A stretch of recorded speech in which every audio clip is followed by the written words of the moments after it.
আচ্ছা, তাহলে আগের দিন তো যতটা বলেছিলাম অনেকটাই আগের দিন বলা হয়ে গেছিলো, তাহলে তারপর থেকে আজকে শুরু করা যাক। শুধু লাস্টে আমি একটা দুটো কথা বলেছিলাম, সেটা একটু তাড়াহুড়োই বা ভালো করে তোমরা হয়তো শোনোনি, সেখান থেকে জাস্ট একটুখানি আগে থেকে আজকে শুরু করা যাক। তাহলে আগের দিন মোটামুটি ওই ইলেকট্রোকেমিস্ট্রির ওই মানে বেসিকগুলো আলোচনা করে নিয়েছিলাম, যে কেমন কী ব্যাপার না ব্যাপার, মানে গ্যালভানিক সেল কী, রিভার্সেবল সেল কী, বা ইলেকট্রোলাইটিক সেল কী, এই সমস্তগুলো আগের দিন ডিসকাস করে নিয়েছিলাম। আজকে যেগুলো করবো, যে এই সেল রিয়াকশান গুলো ইন টার্মস অফ ইকুইলিব্রিয়াম স্পন্টিনিটি বা ইকুইলিব্রিয়াম কনস্ট্যান্ট কী করে বার করা যায় এখান থেকে, এইগুলো, আর তার সাথে আরও কিছু কথাবার্তা, যেমন আরও কী করে সেল রিয়াকশান লিখতে হয়, কী করে একটা সেল কনস্ট্রাক্ট করতে হয়, তার কিছু কনভেনশনাল রুলস আছে, সেই জিনিসগুলো আজকে আলোচনা করব। ঠিক আছে? আচ্ছা, তো তাহলে যেটা আগের দিন বলছিলাম, যে ফর স্পন্টেনিয়াস রিয়াকশান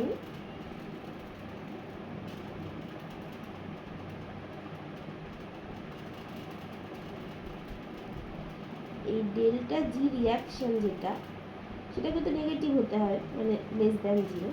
তাহলে সেক্ষেত্রে এবার ফর সেল রিয়াকশান আমরা কি জানি, sell reaction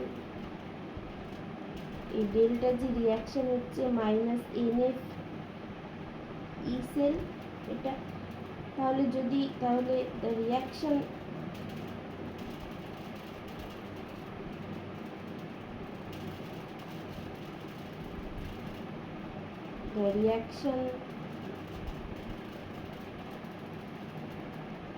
to be continuous, কি করতে হবে এই ক্ষেত্রে, ডেল্টা জি রিয়াকশানটাকে যদি নেগেটিভ হতে হয়, তাহলে অবশ্যই ই সেলটাকে গ্রেটার দেন জিরো হতে হবে।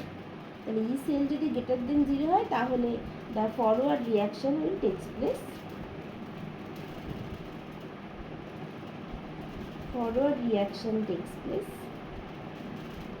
spontaneously। এবং এই যে গ্যালভানিক সেল বা ড্যানিয়েল সেল, যে রিভার্সেবল গ্যালভানিক সেল বা ড্যানিয়েল সেলের কথা যেগুলো আগের দিন বলেছি, সেটা তো এটাই হয়। কারণ আমরা কী পড়ছি বারবার, ডেফিনেশনে তো এটাই পড়ি, যে এই রিভার্সেবল গ্যালভানিক সেল বা ড্যানিয়েল সেলের ডেফিনেশনটাই হচ্ছে কোনো একটা স্পন্টেনিয়াস কেমিক্যাল রিয়াকশান হয়, তার জন্য কারেন্ট জেনারেট করে। মানে সেই জন্য একটা কেমিক্যাল এনার্জি একটা ইলেকট্রোলাইটিক এনার্জিতে কনভার্ট হয়, তার কারণ হচ্ছে একটা স্পন্টেনিয়াস কেমিক্যাল রিয়াকশানের জন্য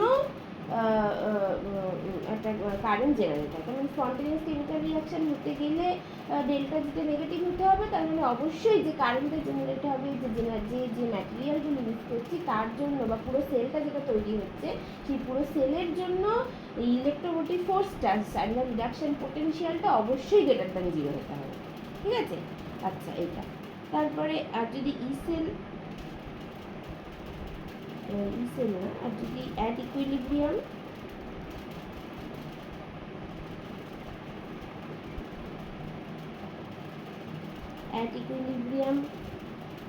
ডেল্টা জি রিয়াকশন জিরো হয়, then minus NF E cell এটা জিরো, আর ই সেলটা জিরো হবে অ্যাট ইকুইলিব্রিয়ামে। আর অন দ্য আদার হ্যান্ড, যদি ওয়েন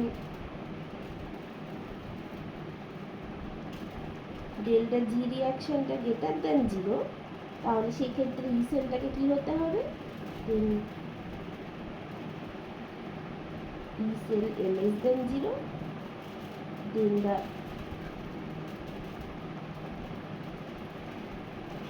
backward reaction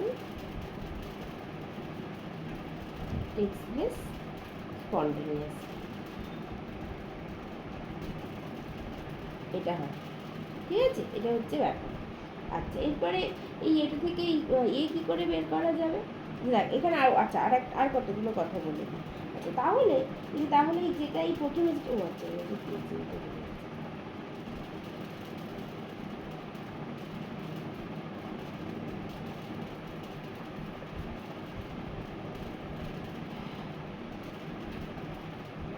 তাহলে প্রথমেই যেটা বললাম, যে for a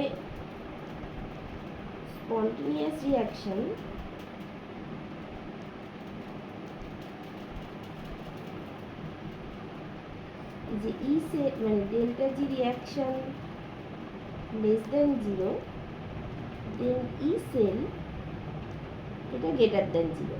now E sell মানেটা কি, আগের দিন তো আমরা আলোচনা করেছি। ই সেল মানে হচ্ছে ই ক্যাথোড মাইনাস ই অ্যানোড, সেইটা গ্রেটার দেন 0। সেটা মানে কি বলছে, যে ই ক্যাথোড অবশ্যই গ্রেটার দেন ই অ্যানোড হতে হবে। তার মানে ই ক্যাথোড যেটা বলছিলাম সেটাকে অবশ্যই কিন্তু অ্যানোডের থেকে বেশি হতে হবে। এটা বুঝেই আমাদেরকে ওই সেলটা তৈরি করতে হবে। এবার সেটা কী করে বোঝা যায় যে ক্যাথোডের এটা, তার জন্য একটা ঠিক মানে সেটা একটু পরেই পড়বো। সেটা জেনারেলি জানা যায়, সেটা হচ্ছে ওই মানে সব ক্ষেত্রে জানা যায় না, মানে ওই আর কি, মানে ইলেকট্রোকেমিক্যাল রিয়াকশানের ইলেকট্রোকেমিক্যাল সিরিজের ক্ষেত্রে, সিরিজ বলে একটা সিরিজ হয় যেখান থেকে বোঝা যায়। এবার ব্যাপারটা হচ্ছে ইলেকট্রোকেমিক্যাল সিরিজ যেটা আমাকে দেয় সেটা হচ্ছে স্ট্যান্ডার্ড রিডাকশন পোটেনশিয়াল দেয়।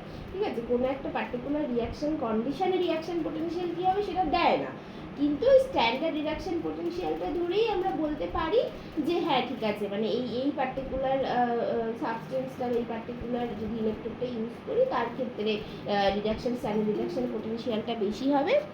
মানে এই পার্টিকুলার রিয়াকশানকে যদি ক্যাথোড হিসাবে ইউজ করি তাহলে তার ক্ষেত্রে স্ট্যান্ডার্ড রিডাকশন পোটেনশিয়ালটা বেশি হবে, সেক্ষেত্রে ই সেলটা গ্রেটার দেন 0 হবে, সেক্ষেত্রে রিয়াকশানটা স্পন্টেনিয়াসলি হওয়ার চান্স আছে বা হবে, এটা বলতে পারি। কিন্তু এবার রিয়াকশান কন্ডিশনে, প্রপার রিয়াকশান কন্ডিশনে গিয়ে তো ইলেকট্রোমোটিভ মানে ইএমএফ চেঞ্জ হতে পারে, তখন হচ্ছে সেক্ষেত্রে অনেক ক্ষেত্রেই দেখা যায় যে কিছু একটা ইলেকট্রোকেমিক্যাল সিরিজের দিকে তাকিয়ে, মানে স্ট্যান্ডার্ড রিডাকশন পোটেনশিয়াল ভ্যালুর দিকে তাকিয়ে কার ক্ষেত্রে কোনটা ক্যাথোড হলে ভালো হবে, কোনটা অ্যানোড হলে ভালো হবে, সেইভাবে একটা হয়তো রিয়াকশান শুরু করা হয়। কিন্তু অনেক ক্ষেত্রেই দেখা যায় যে রিয়াকশানটা হয়তো অতটা স্পন্টেনিয়াস হচ্ছে না, মাঝখানে গিয়ে কোথাও কিছু প্রবলেম হয়ে যায়। তার কারণ হচ্ছে রিয়াকশান কন্ডিশনে গিয়ে যদি রিডাকশান পোটেনশিয়ালটা চেঞ্জ হয়ে যায় বা অনেক কিছু হয় আর কি।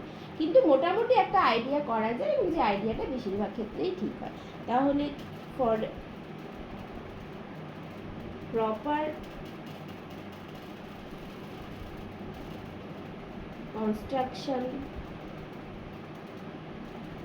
of a cell or মানে proper construction of a cell, বা মানে এটা বলা যেতে পারে মানে সেল মানেই আমরা যেটা রিভার্সিবল গ্যালভানিক সেল করছি, অর ফর এ রিভার্সিবল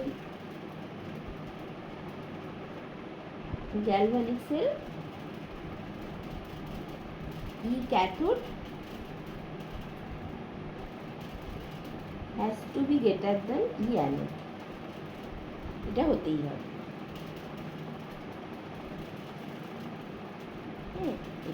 এটা হতেই হবে, ঠিক আছে। আচ্ছা, এরপরে তারপর ইলেকট্রোকেমিক্যাল সিরিজ যখন বলবো তখন আরও ভালো করে মানে কথাগুলো বলছি। আচ্ছা, এরপরে আরেকটা হচ্ছে equilibrium constant.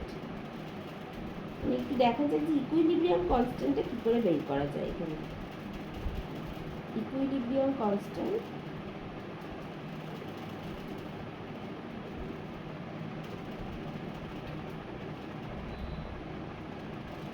in terms of standard EMF. ঠিক আছে,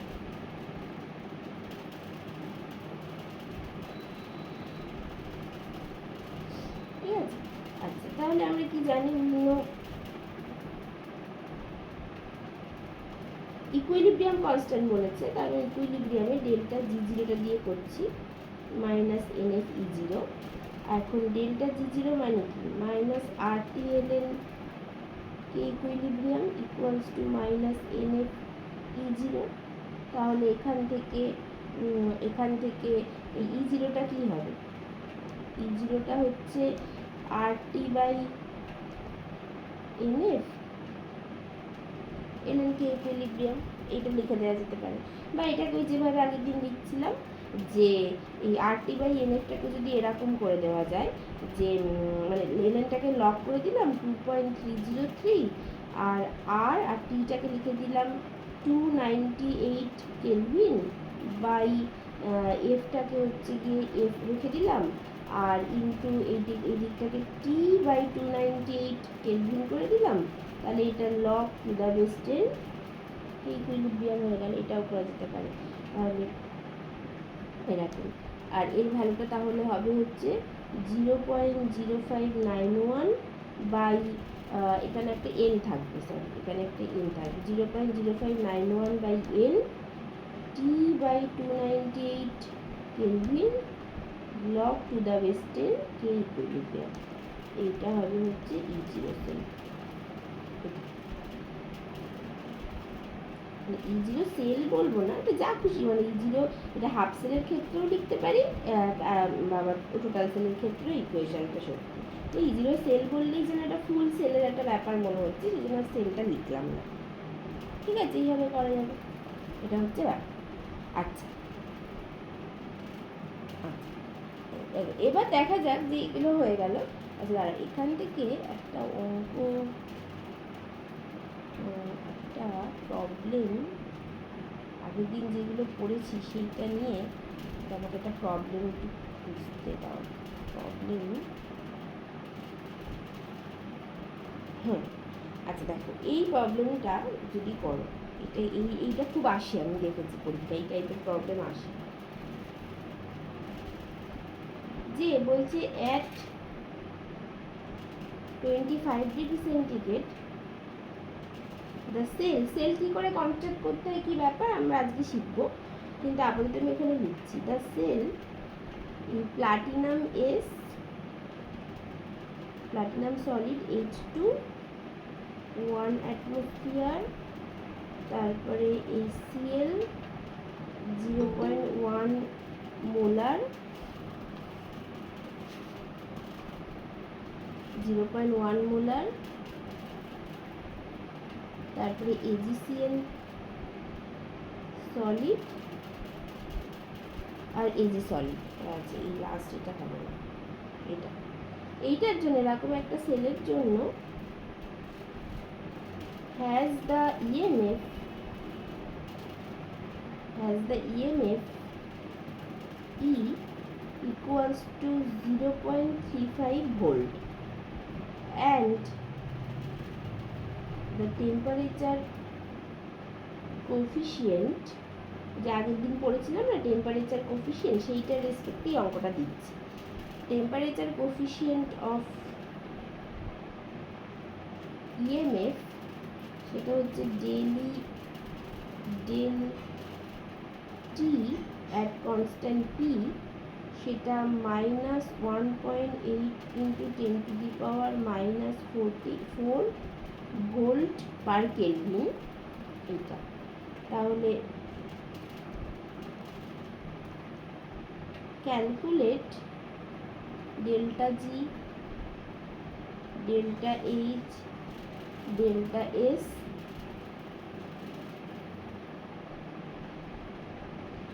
for the cell reaction, for the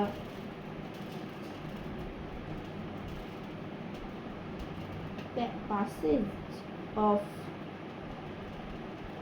1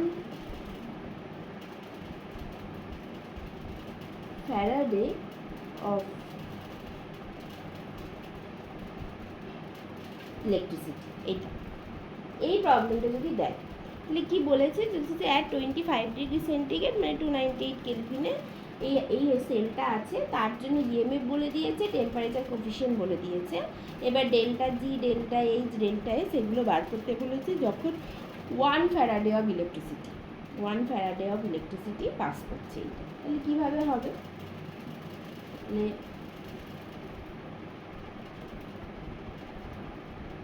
তাহলে আমরা জানি ডেল্টা জি হচ্ছে -NF ই। এবার ই সেলটা তো বলে দিয়েছে, হিয়ার ই সেল 0.35 ভোল্ট, আর এনটা হচ্ছে এখানে 1, মানে যে বলেছে না 1 ফ্যারাডে অফ ইলেকট্রিসিটি পাস করছে, মানে এনটা তো বলি যে কোনো একটা টোটাল রিয়াকশনের জন্য যতগুলো ইলেকট্রনে চেঞ্জ হচ্ছে সেটাই মোটামুটি এন, বা সেটা যখন যেদিনকে আগের দিন এন নিয়ে যখন বলছিলাম এটা বলছিলাম যে মোটামুটি কতগুলো ইলেকট্রন বা হচ্ছে গ্রাম ইকুইভ্যালেন্ট, কত গ্রাম ইকুইভ্যালেন্ট অফ কারেন্ট পাস হচ্ছে, সেটাই হচ্ছে এন। তো জেনারেলি কতগুলো ইলেকট্রন সেটা দিয়েই হয়ে যায়, এবার কিছু কিছু নিউমেরিক্যাল প্রবলেমের ক্ষেত্রে এরকমভাবে বলে দিতে পারে আর কি। তখন হচ্ছে এনটা হচ্ছে এখানে 1 আর কি। আচ্ছা এবার এবার এবার এইটার ক্ষেত্রে তাহলে 1, এবার এনের অবশ্যই একটা ইউনিট থাকবে, এবং ওই যে যদি বাঁ দিক ডান দিক পুরোটা মেলাও তাহলে দেখা যায় যে এনের ইউনিট একটা একটা মোল ইউনিট আসা উচিত। হ্যাঁ, মানে ইউনিট যদি পুরোটা মেলাও তাহলে দেখা যায় যে এনের একটা ইউনিট ওই মোল আসা উচিত, সেই জন্য এখানে মোল দিয়ে দিলে কোনো অসুবিধা হবে না। তাহলে আমার ডেল্টা জিটা কি, -1 মোল ইন্টু এফটা হচ্ছে আচ্ছা, এই এফটা আবার এখানে একটু এফটা চেঞ্জ করতে হবে।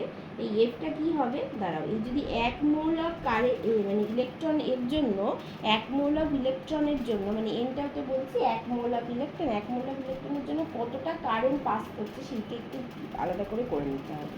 তাহলে এখানে 1 ফ্যারাডে মানে হচ্ছে basically charge of 1 mole of electron.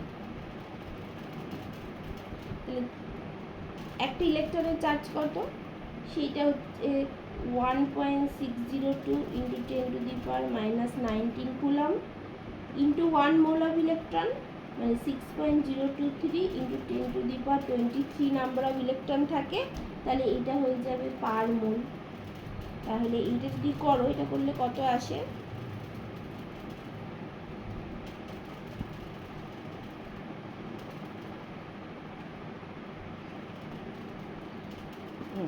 আচ্ছা 96488 কুলম পার মোল,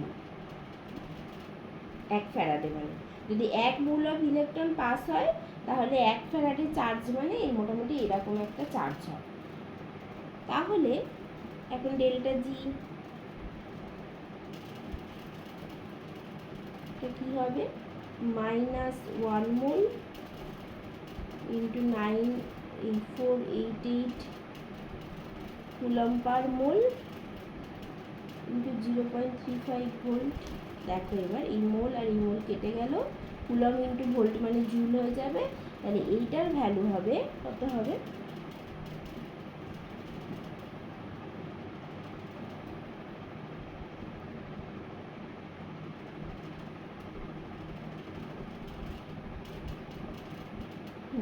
এটার ভ্যালু হবে -33.77 ইন্টু 10⁻³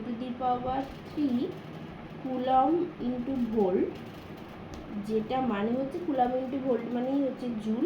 তাহলে এটাকে লিখে দেওয়া যায় যে -33.77 joule, kilo joule. Coulomb into volt মানেই জুল, তাহলে এখান থেকে এটা কিলো জুল হয়ে যাবে। ঠিক আছে, এটা হলো। আচ্ছা, তো তারপরে নেক্সট কি বলেছে, ডেল্টা এস বের করতে বলেছে। Delta S for the reaction কি হবে, ফর দ্য সেল রিয়াকশন সেটা আমরা লিখতে জানি ডেল্টা এস হয় হচ্ছে NF del E del T at constant P, এটা হয়। তাহলে একই রকমভাবে এই এনটা হচ্ছে 1 মোল ইন্টু এফ বের করে রেখেছি 96,488 কুলম পার মোল ইন্টু ডেলি ডেল্টা ওই প্রবলেমের মধ্যেই বলে দিয়েছে, যেটা ছিল -1.8 ইন্টু 10⁻⁻4 ভোল্ট পার কেলভিন। তাহলে এটা যদি করি, এইটার ভ্যালু আসে হচ্ছে -17.367 কুলম ভোল্ট পার কেলভিন। তার মানে কুলম ইন্টু ভোল্ট মানে জুল, তাহলে -17.367 জুল পার কেলভিন এটা থাকে। ঠিক আছে, এইটা।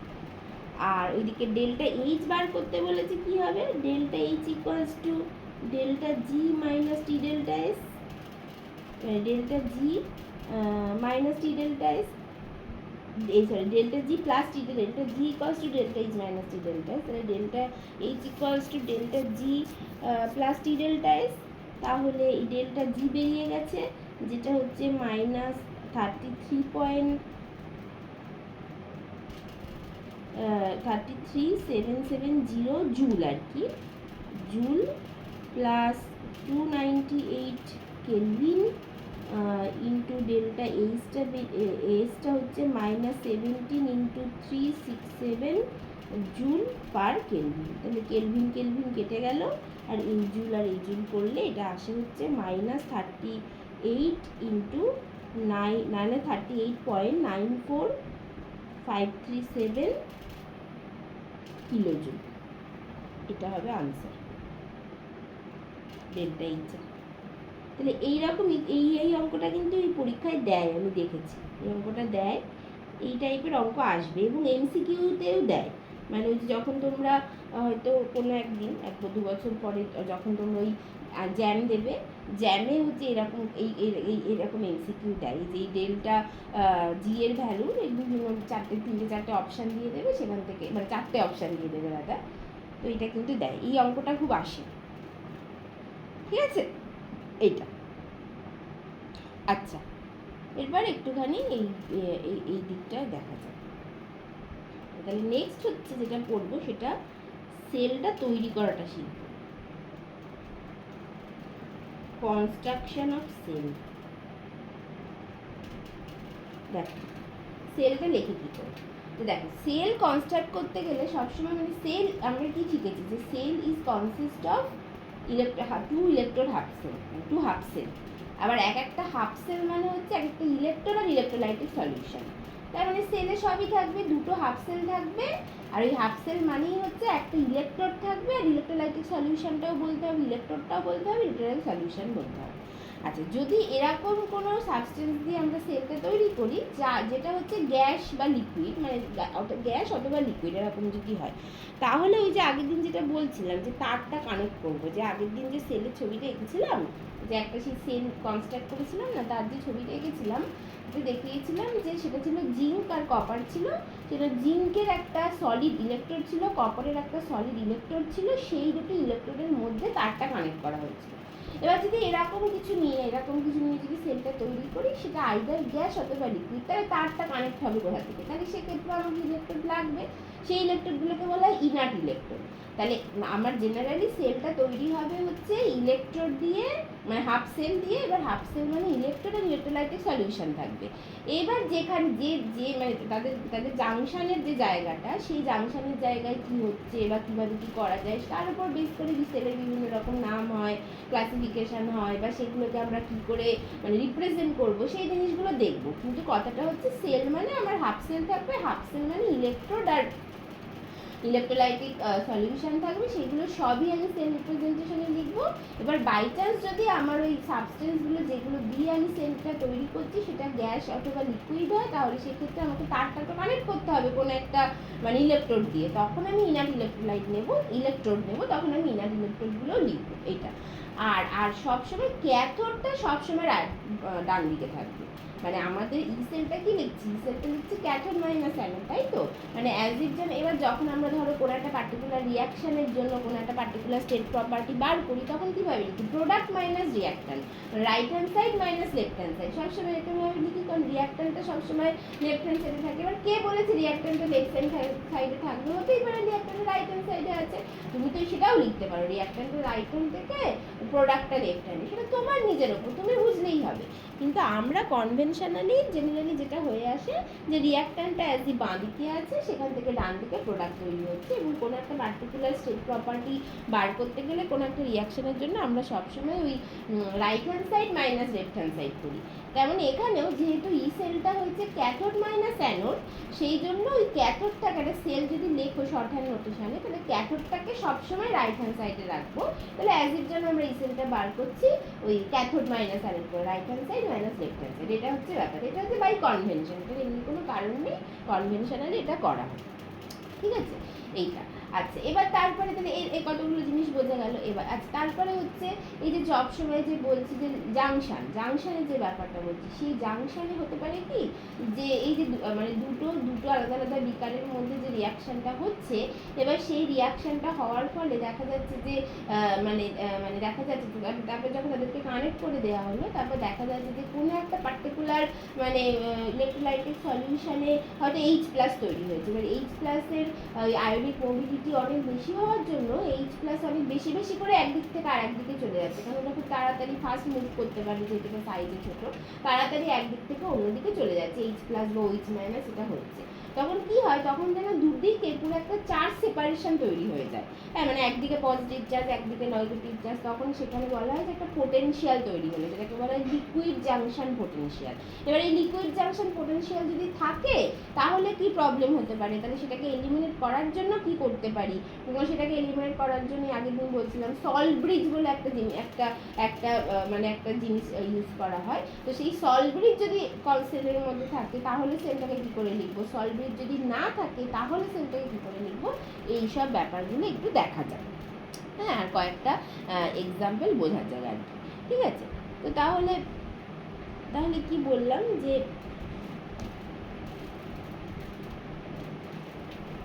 a cell is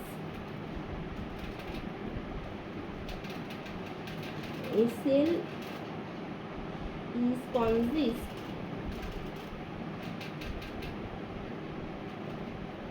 of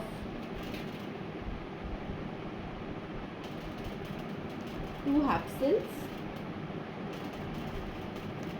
anode half cell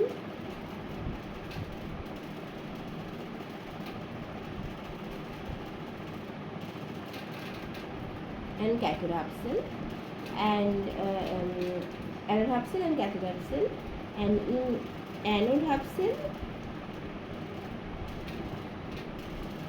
অ্যানোডে কি হয়, অ্যানোডে অ্যানায়নগুলো দিয়ে ইলেকট্রনকে ছেড়ে দেয়, তার মানে এখানে oxidation reaction takes place, and in cathode half cell, cathode half সেলে কি হয়, ক্যাথোডে ক্যাটায়ন দিয়ে ইলেকট্রন অ্যাকসেপ্ট করে, তার মানে in cathode half cell reaction takes place.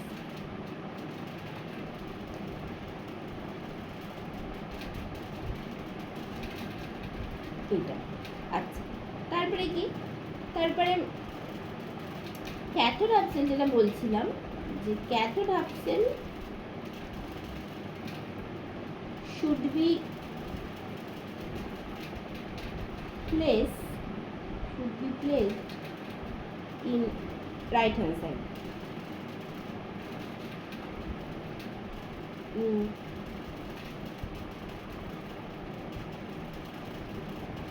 right hand side of the cell, and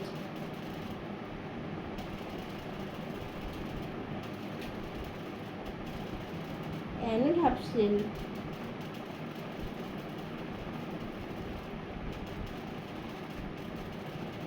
should be placed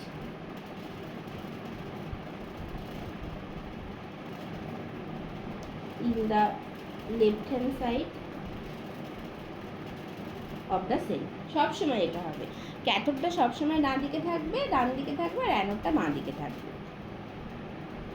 আচ্ছা, আর তারপরে আগে একটা বলেছি যে ই সেলটা ক্যাথোড মাইনাস অ্যানোড, সেটা অবশ্যই গ্রেটার দেন হতে হবে, তার মানে ক্যাথোডটাকে ক্যাথোডের জন্য ইলেকট্রন ইএমএফটা সবসময় বেশি দেন দ্য অ্যানোড হতে হবে। তাহলে a half cell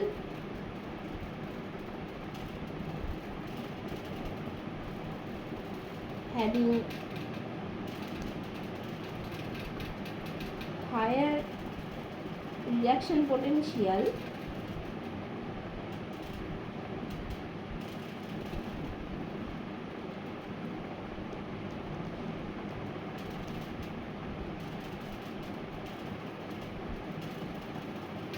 should be the cathode, and the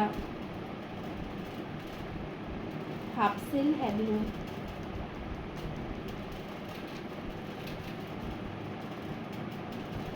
lower reaction potential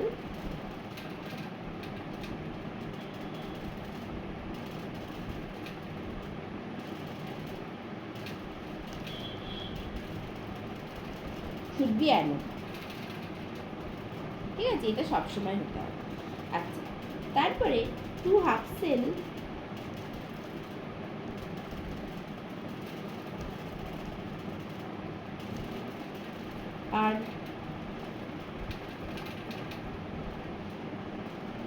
R represented না, এটা হবে হচ্ছে are separated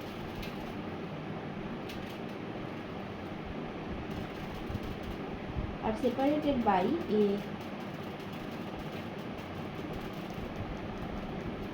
vertical line that is এরা,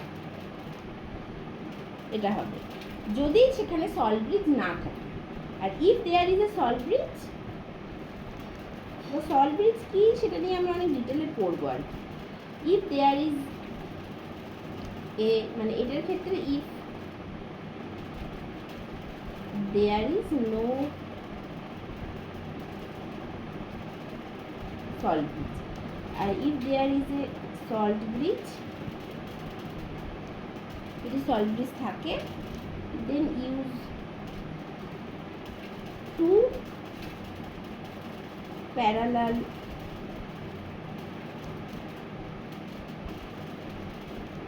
ভার্টিক্যাল লাইনস দ্যাট ইজ এইরকম। এটাই প্রথম থেকে লিখে আসছি না, যখন যে কবার দেখিয়েছি, তার কারণ হচ্ছে সল্ট ব্রিজ আছে ওখানে, তার জন্য। আচ্ছা, এবার যদি দেখা যায় যে এখানে মানে ধরো একই ফেজের, মানে ধরো তুমি যে হাফ সেলগুলো তৈরি করছো তারা হচ্ছে গিয়ে ওই একই ফেজের, হ্যাঁ তারা হচ্ছে গিয়ে মানে একই ফেজে আছে, তাহলে একই ফেজে যদি থাকে তখন সেক্ষেত্রে ওই কমা দিয়ে লিখবো, মানে মানে ওইভাবে লিখলে বুঝতে পারবে। শুধু এখানে আগে লিখে দিই যে ইফ দেয়ার আর, আমি উল্টোটা লিখি, there are more than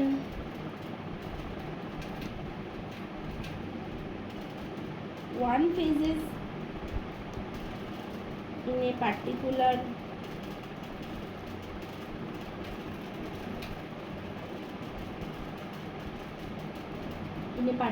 half cell,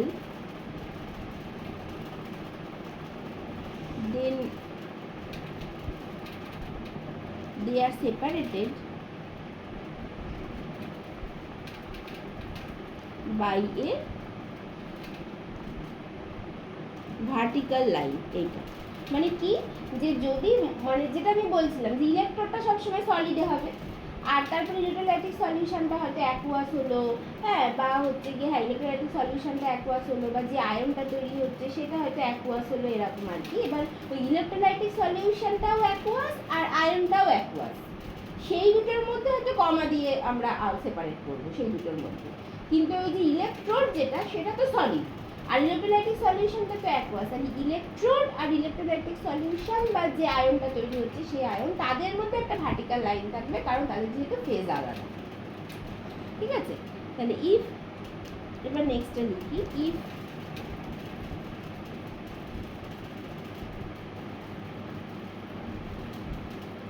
there are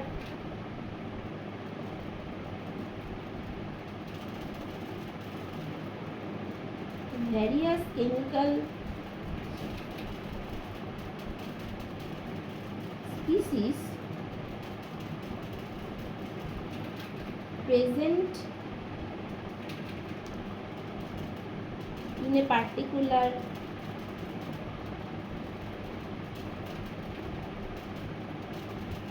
half cell and are in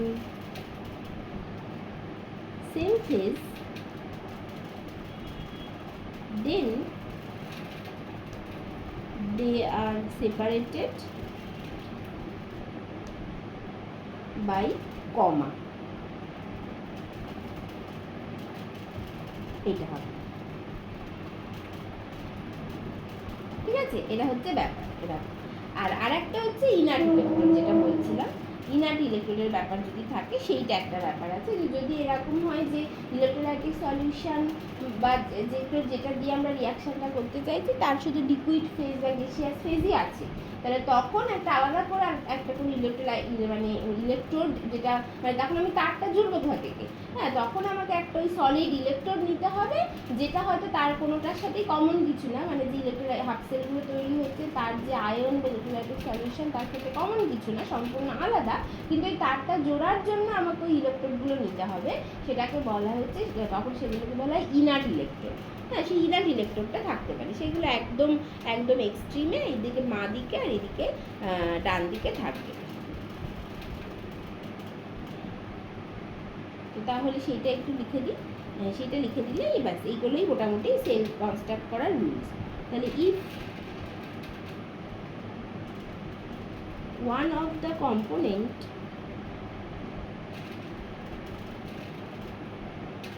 in a half cell is metal or some alloy, মানে alloy মানে হচ্ছে mixture of solid আর কি, হ্যাঁ, or some solid non-metal, then it can behave as an electrode, যেটা আমাদের দরকার। But if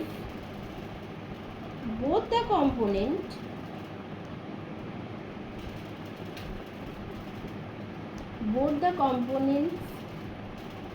in a particular redox reaction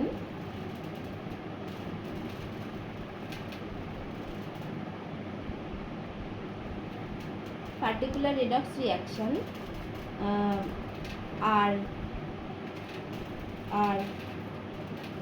either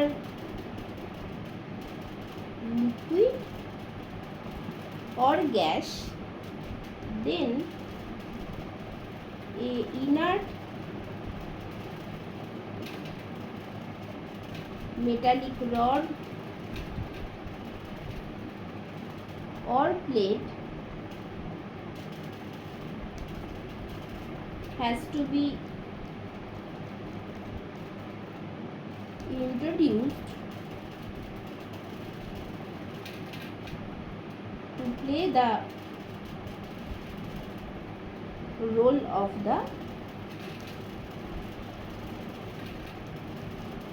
electrode, and this মানে এরকম আর কি, and this is called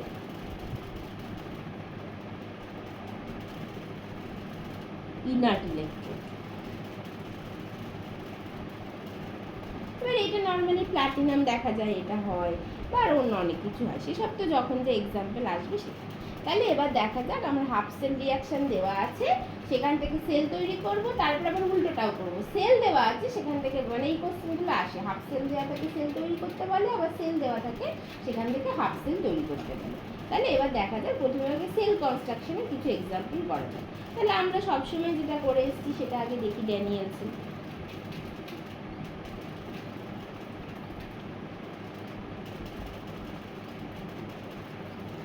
হচ্ছে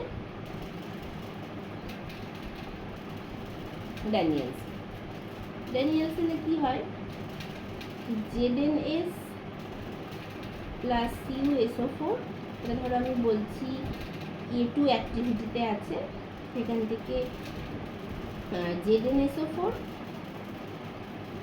এটাকে A1 বলছি, প্লাস Cu সল্ট, এটা ঠিক আছে।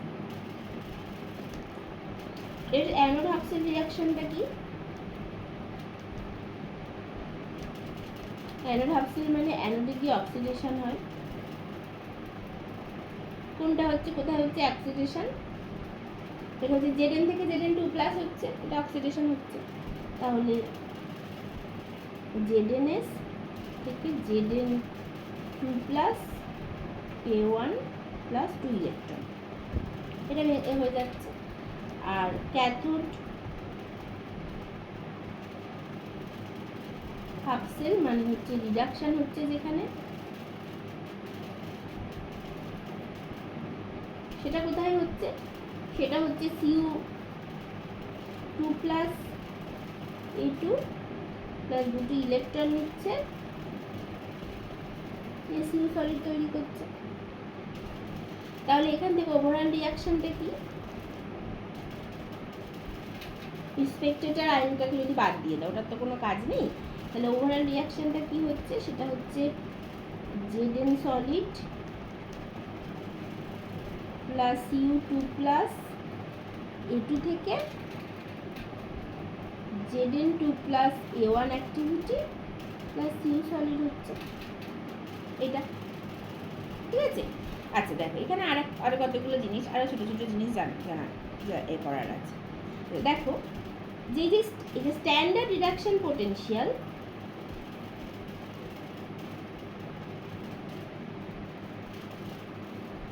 standard reduction potential of E Zn 2 plus Zn এইটা হয় হচ্ছে -0.763 ভোল্ট। আচ্ছা, এই যে Zn 2 plus Zn বললাম, এর প্রথম নিয়ম হচ্ছে যে সব সময় অক্সিডাইজ ফর্মটাকে আগে লিখতে হবে। মানে তোমার যদিও এখান থেকে Zn থেকে Zn 2 plus হয়েছে, কিন্তু তুমি যখন এরকমভাবে লিখবে স্ট্যান্ডার্ড রিডাকশন পোটেনশিয়াল মানে এখানে 0 হবে। কিন্তু যখন তুমি এরকমভাবে লিখবে, মানে এইগুলোকে বলা হয় রেডক্স কাপল। ঠিক আছে, এই যে Zn 2 plus Zn, Cu 2 plus Cu, these are called redox couple. আচ্ছা, এইবার আমরা কি জানি? আমরা জানি যে ক্যাথোডের E0টা বেশি হতে হবে, বা ক্যাথোডের ইএমএফটা বেশি হতে হবে দেন অ্যানোডের থেকে। তাহলে এবার আমি বলেছিলাম যে আমরা ইটা তো বুঝতে পারি না, মানে এমনি নর্মাল রিয়াকশন কন্ডিশনে ইএমএফ কী হবে সেটা তো বুঝতে পারি না, সেটা তো রিয়াকশনটা হলে তখন সেটা মেজার করতে হবে, তার একটা ব্যাপার থাকে। কিন্তু স্ট্যান্ডার্ড রিডাকশন পোটেনশিয়াল সেটা ইলেকট্রোকেমিক্যাল সিরিজ থেকে বোঝা যায়। তো সেই স্ট্যান্ডার্ড রিডাকশন পোটেনশিয়ালটাই আমি এখানে লিখছি। তো সেই দুটো লিখে দিলেই আমি বুঝতে পারবো যে কোনটা আমার ক্যাথোড হওয়া উচিত আর কোনটা অ্যানোড হওয়া উচিত। যেটা ড্যানিয়েলসেন, মানে অবশ্যই এটা একটা স্পন্টেনিয়াস রিভার্সেবল রিয়াকশান হচ্ছে, তাহলে এটাতে কোনো অসুবিধা নেই। কিন্তু তার আগে আমি কতগুলো জিনিস বলছি, যে এই ক্যাথোড বা অ্যানোড, মানে Zn 2 plus Zn, Cu 2 plus Cu বা এই সমস্ত ব্যাপারগুলি, এগুলোকে বলা হয় রেডক্স কাপল। এটা হচ্ছে 1 নম্বর। 2 নম্বর হচ্ছে এই যখনই লিখবে, মানে অফ ওই কাপল বা E0 অফ কোন একটা কাপল, সেখানে সবসময় অক্সিডাইজ ফর্মটা আগে হবে। ঠিক আছে, তাহলে E0 of Cu 2 plus Cu এরকম, কখনোই কিন্তু Cu 2 plus হবে না। বা Znটা দেখে মনে হচ্ছে Zn থেকে Zn 2 plus হয়েছে, সেই জন্য আমি E অফ Zn 2 plus কিন্তু কখনোই লিখবো না। সবসময় আগে অক্সিডাইজ ফর্ম, তারপরে রিডিউস ফর্ম। তাহলে এইটা হয় হচ্ছে তোমার 0.337 ভোল্ট, এটা হয়। তারপরে তুমি ধরো E0 অফ ওই H প্লাস হাফ H2 এরকম, সেটা হচ্ছে দেখা যায় 0 হয় ইলেকট্রোকেমিক্যাল সিরিজ থেকে, অ্যান্ড সো অন। ইলেকট্রোকেমিক্যাল সিরিজটা একটু পরেই বলছি এটা। তো এই হচ্ছে ব্যাপার, সবসময় অক্সিডাইজ ফর্মটা আগে লিখবে। তাহলে এই দুটো ভ্যালু থেকে বোঝাই যাচ্ছে, পরিষ্কার এই দুটো ভ্যালু থেকে বোঝাই যাচ্ছে যে Cu 2 plus Cu behaves as cathode and Zn 2 plus Zn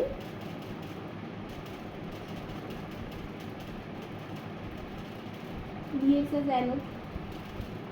ঠিক আছে, তাহলে এবার এখান থেকে হাফ সেল রিপ্রেজেন্টেশন আগে লিখে ফেলো, তারপরে ফুল সেল লিখবো। হাফ সেল রিপ্রেজেন্টেশন কি হবে? যে অ্যানোড হাফ সেল প্রথমে লিখছি,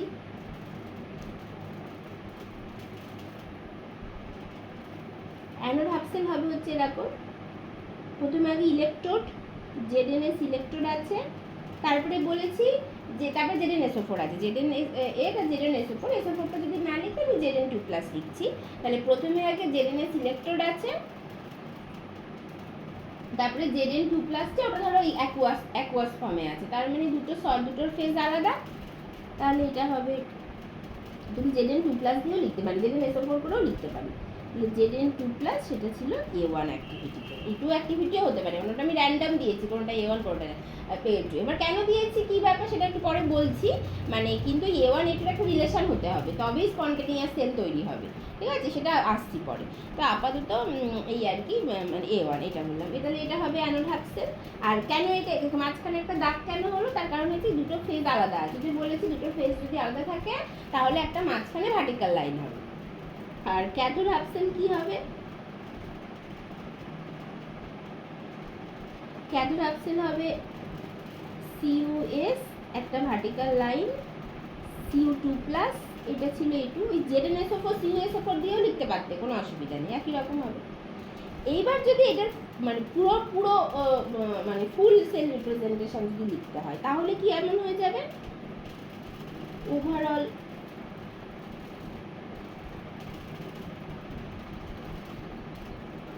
সেল রিপ্রেজেন্টেশন, বাঁ দিকে অ্যানোড থাকবে, তাহলে অ্যানোডটা লিখে দাও ZnS Zn2+ A1 লিখে দাও। আচ্ছা, মাঝখানে আমি বললাম ধরো সলব্রিজ আছে বললাম, কারণ আগের দিন সেই সলব্রিজ দিয়েছিলাম না, বললাম সলব্রিজ আছে। এবার ক্যাথোডটা লিখতে হবে। ক্যাথোডটা যখন লিখবে ওটাকে উল্টে দেবে, কারণ কি, কারণ এই ইলেকট্রোডটাকে সবসময় এক্সট্রিম রাইটে রাখতে হবে, মানে অ্যানোডের ইলেকট্রোডটা যেমন সবসময় এক্সট্রিম লেফটে আছে, ক্যাথোডের ইলেকট্রোডটাকে সবসময় এক্সট্রিম রাইটে রাখতে হবে। সেটা করতে গেলে কী করবে, জাস্ট উল্টে দেবে, মানে আলাদা আলাদা করে লেখার সময় তুমি একদম যেভাবে কনভেনশন সেভাবে লিখলে, যখন একটাতে লিখছো ওই ক্যাথোডটাকে জাস্ট উল্টে দেবে যাতে করে ইলেকট্রোডটা একদম এক্সট্রিম রাইটে থাকে। তাহলে এটা Cu2+ A2, সরি এইটা হচ্ছে সেল রিঅ্যাকশন। তাহলে এইটা হচ্ছে অ্যানোড হাফ সেল,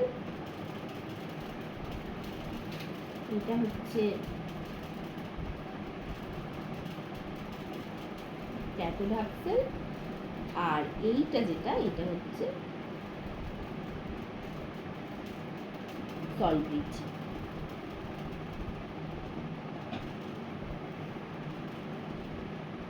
ঠিক আছে, এটা হচ্ছে ব্যাপার, এইভাবে লিখবে। আচ্ছা, তারপর আর একটা এক্সাম্পল করা যায়।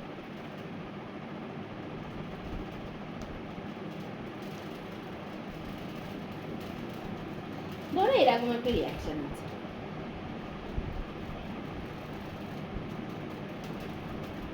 ZnS প্লাস H2SO4 A2 থেকে ZnSO4 A1 plus H2 gas হচ্ছে এটা। তাহলে এটার হাফ সেলগুলো আগে লিখে ফেলি।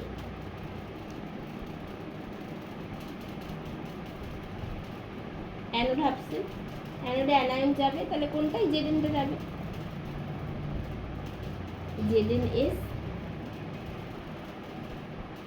Zn2+ প্লাস দুটি ইলেকট্রন, আর এটা হচ্ছে A1 এটা, আর মানে এটা হচ্ছে অক্সিডেশন।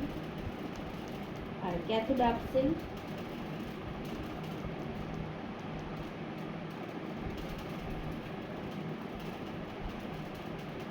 রিডাকশন রিঅ্যাকশন, সেটা কোনটা হচ্ছে, দেখ এখানে কি হচ্ছে, এইখানে এটা 0 হয়ে গেছে আর এখানে এটা +1 ছিল, তাই তো, তার মানে এইটা অবশ্যই এখানে রিডাকশনটা হয়েছে, ইলেকট্রন অ্যাকসেপ্ট করেছে। তাহলে 2H+,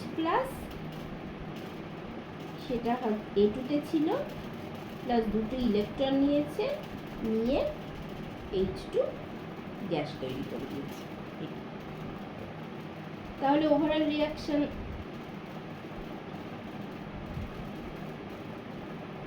কি হয়েছে, ওই ZnS প্লাস 2H+, মানে ZnS প্লাস 2H+ A2 থেকে Zn2+ A1 plus H2 gas, এটা তৈরি হয়েছে। তাহলে এবার এখান থেকে তাহলে এবার একটা একটা করে রিপ্রেজেন্টেশন লেখো। Half cell representation,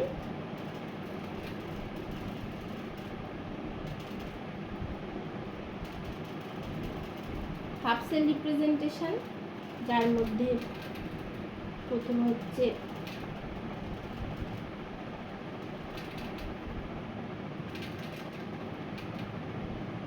anode half sell. সেটা কি করে তৈরি, সেটা কি হবে, তাহলে প্রথমে আগে ইলেকট্রোড, তারপরে আলাদা ফেজে আছে মানে Zn2+, ZnSO4 লিখতে পারতে, এটা হলো। আর ক্যাথোড হাফ সেল রিপ্রেজেন্টেশন কেমন হবে, ক্যাথোড হাফ সেল রিপ্রেজেন্টেশন হবে হচ্ছে এই দেখো, এই পার্টিকুলার কেসে দেখো ক্যাথোড হাফ সেল। এখানে কি হচ্ছে, এখানে তো পুরোটাই ওই আইদার অ্যাকুয়াস মিডিয়ামে আছে অথবা H2 গ্যাস তৈরি করে দিয়েছে, তাহলে এখানে কিন্তু এই আলাদা ইলেকট্রন নিতে হবে। তাহলে প্রথমেই আগে ইলেকট্রন লেখার কথা আমার, তাহলে প্রথমে ইলেকট্রন লেখার কথা, তারপরে আমি লিখবো হচ্ছে ওই মানে এখানে কি হচ্ছে ক্যাথোড হাফ সেলে এটা হচ্ছে তোমার, আচ্ছা সেটা আর একটু পরে বুঝতে পারবে। যাই হোক, এখানে কি হচ্ছে, এখানে হচ্ছে H+ থেকে H2 হচ্ছে, তাহলে সেটাই করো যে মানে এবার মানে এটাকে লিখি যে হাফ H2, ধরো এটাকে আমি বলছি, মানে এটা কিছু একটা প্রেশার ধরে নিতে হয় 1 অ্যাটমসফিয়ার প্রেশার, ওটা লিখে দেবে, ওটাই সেলের মধ্যেই লিখে দেবে, অসুবিধা নেই, মানে রিয়াকশনের মধ্যেই লিখে দেবে, সেই জন্য তুমি এখানে 1 অ্যাটমসফিয়ার লিখতেও পারো, নাও লিখতে পারো, অসুবিধা নেই। 1 অ্যাটমসফিয়ার, তারপরে সেখান থেকে H+A2 হচ্ছে, ঠিক আছে। আর মানে এরকম হচ্ছে আর কি, অথবা এটা এরকমভাবেও লিখতে পারো যে প্লাটিনাম এটা নিতেই হবে, তারপর থেকে H2 1 অ্যাটমসফিয়ার থেকে H+A2, এটাও লিখতে পারো, হাফ H2ই লিখতে হবে এমন না, এরকমও লিখতে পারো, ঠিক আছে এইটা। তাহলে এবার ফুল সেল রিপ্রেজেন্টেশন কি হবে ওভারঅল,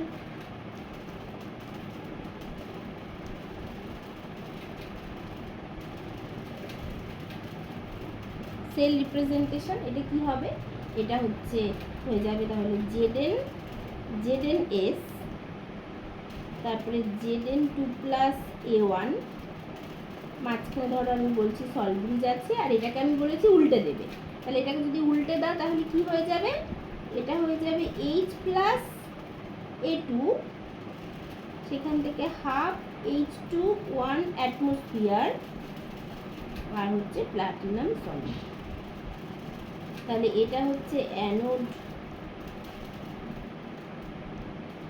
হাফ সেল, এটা হচ্ছে ক্যাথোড হাফ সেল, আর এইটা হচ্ছে সল্ট ব্রিজ, এটা এক্স্যাক্টলি এরকম হবে। ম্যাম ওই ক্যাথোড হাফ সেল এর প্লাটিনাম সলিড ওটাকে লিখতেই হবে? হ্যাঁ, ওটা লিখতেই হবে, ওটা লিখতেই হবে, কারণ ইলেকট্রন ছাড়া তো সেল কখনোই মানে কমপ্লিট হবে না, ওটা লিখতেই হবে, সেটাই তো নিয়ম, আমি সেটাই বললাম যে যদি কোনো একটা পার্টিকুলার কম্পোনেন্ট লিকুইড বা গ্যাস হিসেবে থাকে তখন তার ইলেকট্রন তুমি কোথায় পাবে, মানে তোমাকে তো তার দুটোকে জুড়তে হবে, নাহলে তুমি সেলটা কানেক্ট করবে কি করে, তখন অবশ্যই একটা বাইরে থেকে ইলেকট্রন অ্যাড করতেই হবে, যেটাকে ইনার্ট ইলেকট্রন বলে।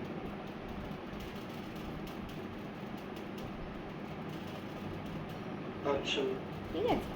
আচ্ছা, এবার যদি উল্টোটা হয়, এবার তোমাকে যদি সেল দিয়ে দিয়েছে সেখান থেকে সেল রিয়াকশন কনস্ট্রাক্ট করতে হবে, কি হবে তাহলে, এবার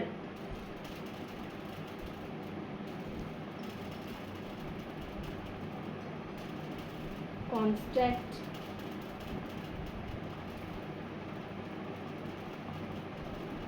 sell reaction from cell representation,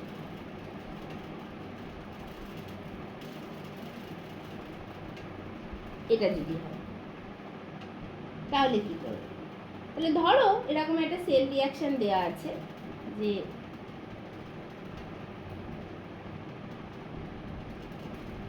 example 1 ধরো এরকম দেওয়া আছে যে AgS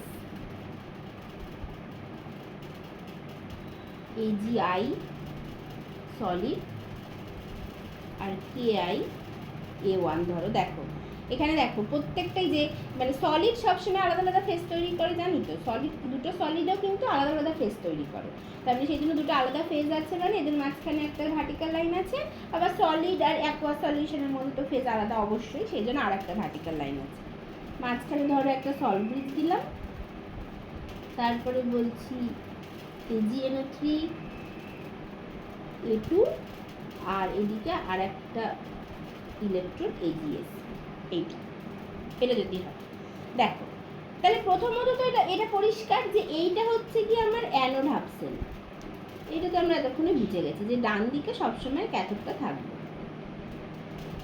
আর এটা হচ্ছে ক্যাথোড হাফ সেল।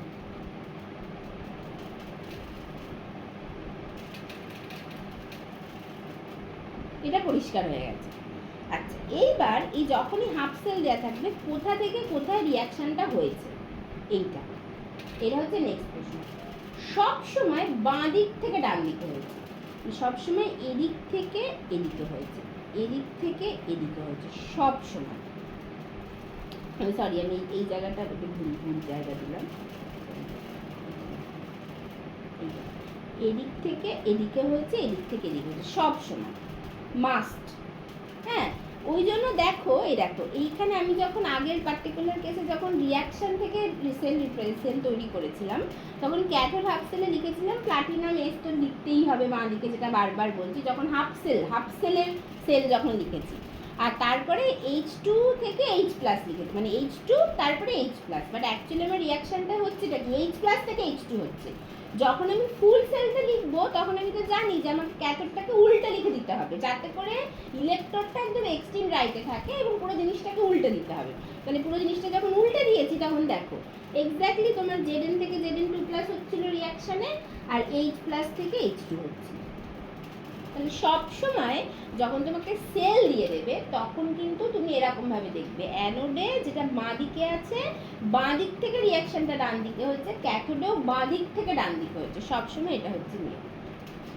তাহলে এবার তুমি লিখে ফেলো অ্যানোড হাফ সেল আর ক্যাথোড হাফ সেল।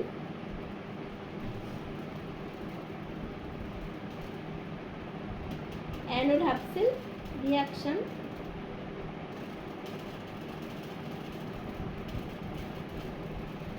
বা অক্সিডেশন, সেটা হচ্ছে AgS থেকে AgS প্লাস I মাইনাস, যেটা হচ্ছে A1 এ আছে, সেটা থেকে তৈরি করছে AgI সলিড প্লাস ইলেকট্রন। মানে বেসিক্যালি তোমার কি হচ্ছে Ag থেকে Ag প্লাস হচ্ছে, তো সেটা তো বুঝতেই পারছি, এখানে 0 আছে আর এখানে +1 হচ্ছে, সেটা হচ্ছে। এবার এখানে তো AgI হচ্ছে, এই জন্য ওইটা তো ব্যালেন্স করতে হবে, সেটার জন্য এখানে একটা I মাইনাস দিয়েছে। এবার ওভারঅল রিয়াকশন যখন লিখবো তখন তুমি Ag থেকে Ag প্লাসও লিখতে পারো, ঠিক আছে? এটা হচ্ছে ব্যাপার। আর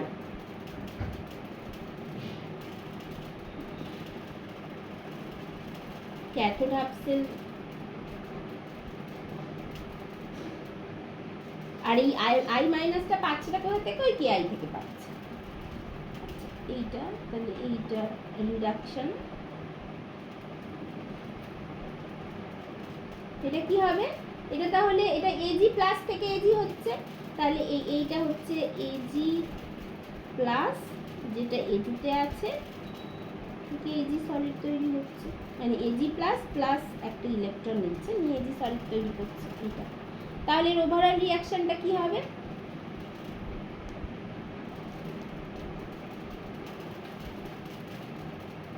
ওভারঅল রিয়াকশন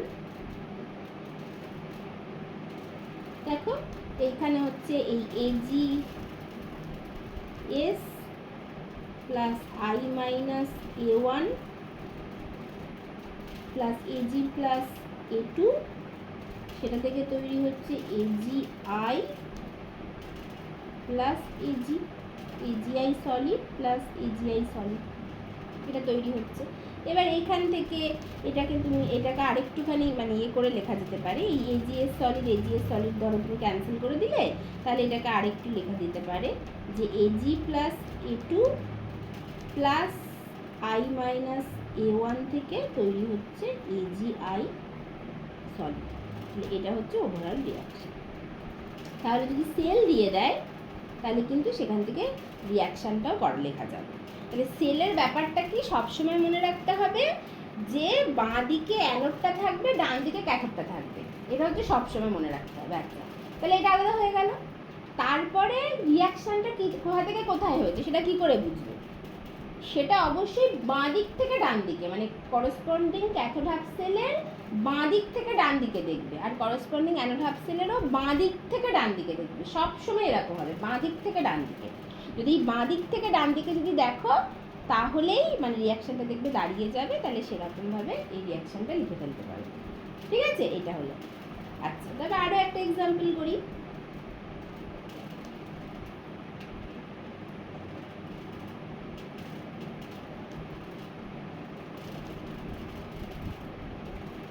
ধরো যদি এরকম থাকে, ধরো বাঁ দিক ডান দিক দুটোকেই সেম কম্পোনেন্ট আছে, এটা যদি হয়, যদি এরকম হয় যে সিউ সলিড, CuSO4 অ্যাকুয়াস, মাঝখানে একটা সলিড ব্রিজ আছে, তারপরে আবার CuSO4 A2 সিউ সলিড, ধরো এরকম আছে, তাহলে অবশ্যই মানে ক্যাথোড অ্যানোড দুটোই সেম, রিয়াকশন আলাদা আলাদা বাট কম্পোনেন্ট সেম। যদি এরকম থাকে, এটাকে হচ্ছে অ্যানোড হাফ সেল এই দিকটা, আর ডান দিকটা অবশ্যই ক্যাথোড হাফ সেল।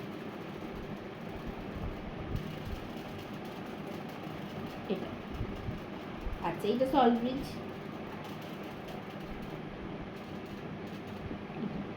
আচ্ছা, এবার আমি বলেছি সবসময় এদিক থেকে এদিকে দেখবো, এদিক থেকে এদিকে দেখবো, তাহলে পরিষ্কার অ্যানোডে আমার সিউ থেকে Cu2 প্লাস হচ্ছে, যেটা হওয়া উচিত, ক্যাথোডে Cu2 প্লাস থেকে সিউ হচ্ছে, যেটা হওয়া উচিত, একদম মিলে যাচ্ছে।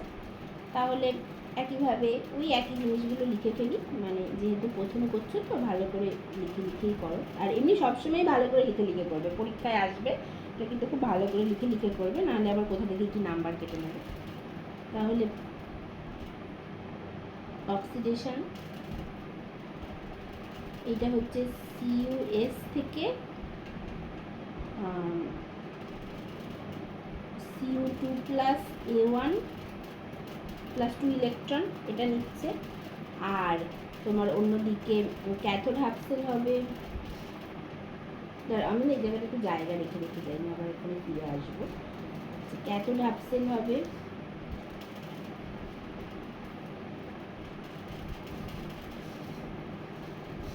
যেটা হচ্ছে রিডাকশন, সেটার ক্ষেত্রে Cu2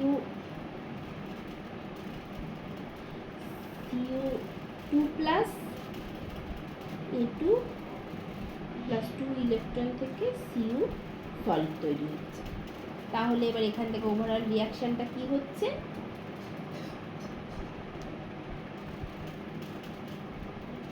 ওভারঅল রিয়াকশন হচ্ছে Cu solid plus Cu2 plus A2 থেকে Cu2 plus A1 plus Cu solid হচ্ছে এটা,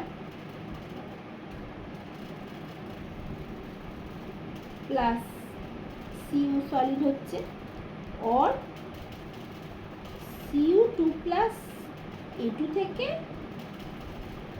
Cu2 প্লাস A1, এইটা হচ্ছে আমার ওভারঅল রিয়াকশন, এইটা হচ্ছে ওভারঅল রিয়াকশন। ঠিক আছে, আচ্ছা, এবার এই রিয়াকশনটার জন্য যদি এরকম একটা রিয়াকশন থাকে, তাহলে তার জন্য ই সেল বার করো। ই সেল আমরা কী করে বার করব? প্রথমে আগে আমি জন্য বলছিলাম এখানে ফিরে আসবো, ঠিক আছে আমি যাচ্ছি না, এখানে দেখতে যাবো। প্রথমে আমি ই অ্যানোড, যেটা হচ্ছে ই Cu2 প্লাস Cu, এইটা সেটা হচ্ছে E0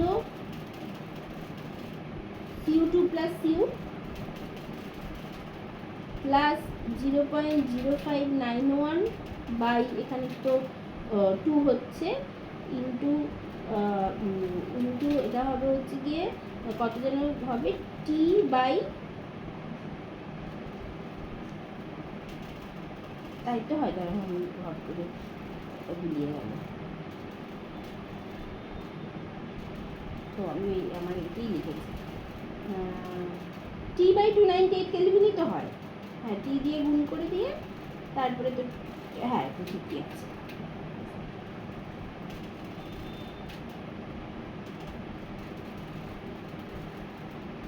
হ্যাঁ, তাহলে টি বাই 298 কেলভিন, তারপরে লগ টু দ্য বেস 10।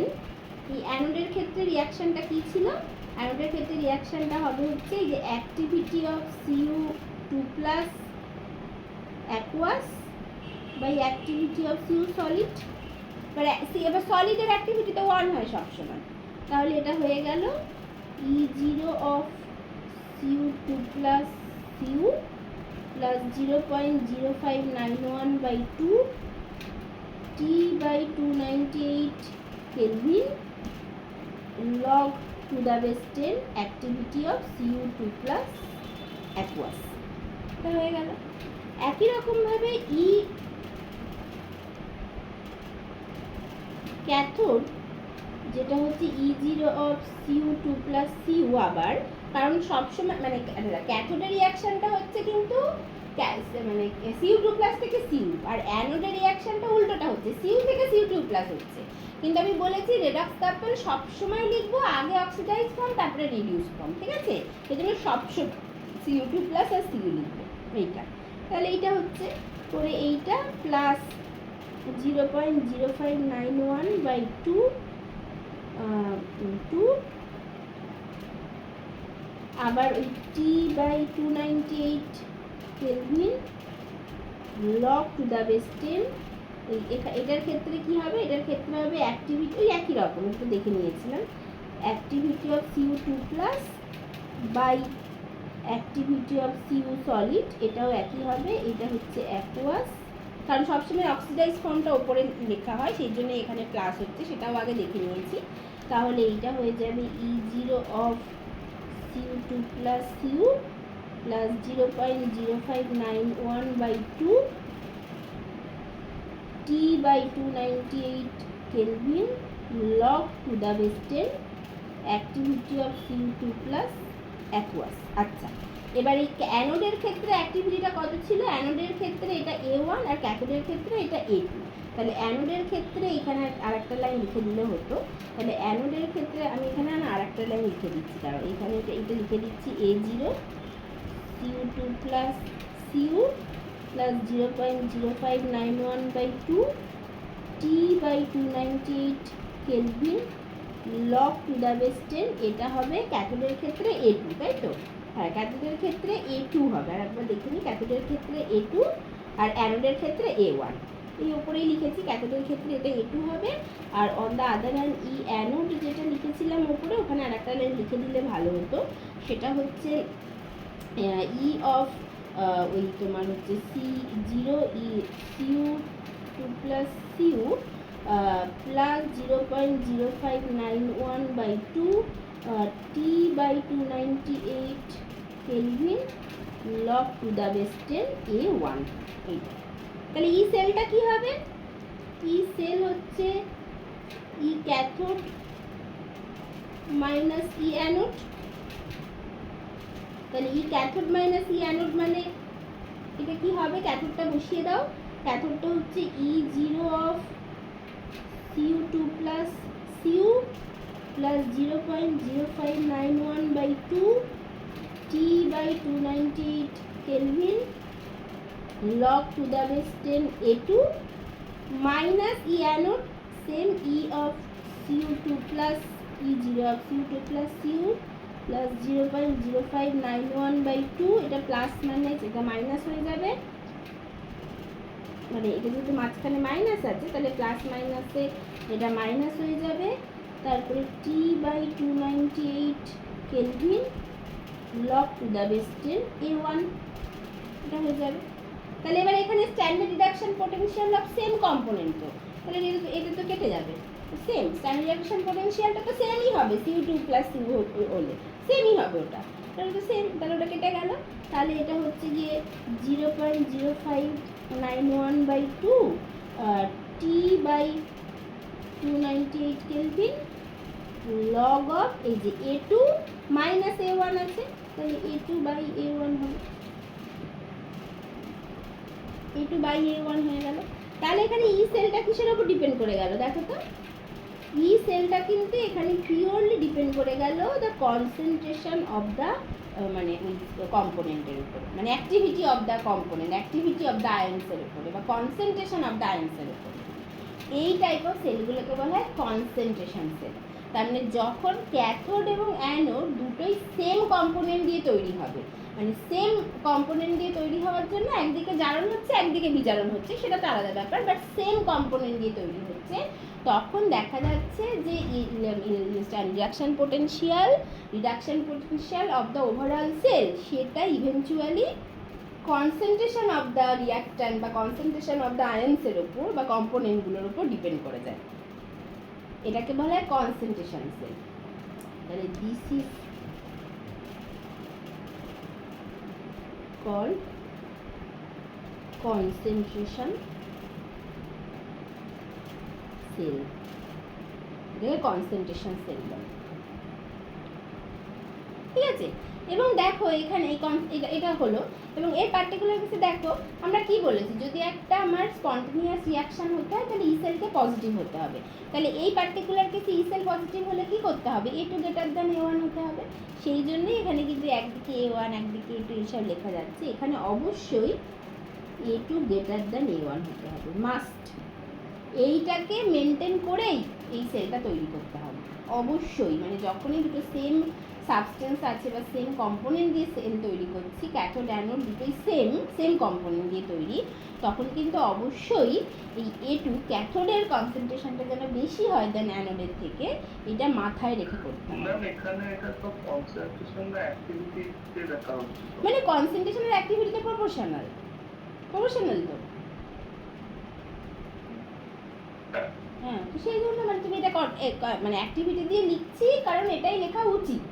এবার এটা তো খুব শীঘ্রই তুমি দেখতে পাবে যে মানে এটা তুমি কনসেন্ট্রেশন দিয়েও লিখতে পারো, মানে তুমি তো জানো না এখানে আইডিয়াল আর নন আইডিয়াল সেটা জানো না, আমরা অ্যাক্টিভিটি দিয়ে লিখছি, বাট একটু পরেই দেখবো যে অ্যাক্টিভিটি যেহেতু আমরা মেজার করতে পারি না বা ওটা একটা এক্সপেরিমেন্টাল মেজারেবল কোয়ান্টিটি, এবং সেখান থেকেই বলবো যে সব আইডিয়ালি বিহেভ করছে ধরে নিচ্ছি, এবং অ্যাক্টিভিটি কোফিশিয়েন্টটা 1, এবং একটু পরেই এটা কনসেন্ট্রেশন দিয়ে লিখে দেবো। কিন্তু কথাটা হচ্ছে অ্যাক্টিভিটি আর কনসেন্ট্রেশন তো প্রপোর্শনাল, সেম কোয়ান্টিটি, সেই জন্য। ঠিক আছে, তাহলে এটাকে বলা হয় হচ্ছে কনসেন্ট্রেশন সেল। হ্যাঁ, এটা। এবং তাহলে for a